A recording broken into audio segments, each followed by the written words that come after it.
Good news for all you bookworms who live in Piscataquis and Penobscot counties. Library cards are now available for free at Thompson Free Library in Dover-Foxcroft. This announcement comes after the library received a sizable donation from Paula Willoughby. Willoughby grew up in Mexico, Maine. She passed away in Arizona in November of 2021, but her legacy lives on at the library, which she visited often during her time in Maine. Library cards have always been free for Dover-Foxcroft residents. If you live outside of Piscataquis and Penobscot counties, you can pay $20 a year to use the library.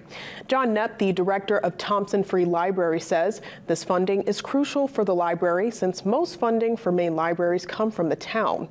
He hopes this donation will help give more people in the region access to this resource.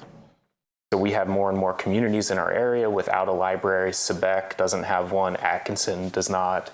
So we have a lot of patrons that are from other areas, and we had been charging them $20 a year to use our library, which a lot of people were okay with, but we had a lot of people who that was a barrier to them using our services. So we really just wanted to remove those barriers and provide access to the entire community, not just those that live in Dover-Foxcroft. Donations are being accepted to the library fund to make sure this effort can continue. Those can be dropped off during library hours Tuesday through Saturday.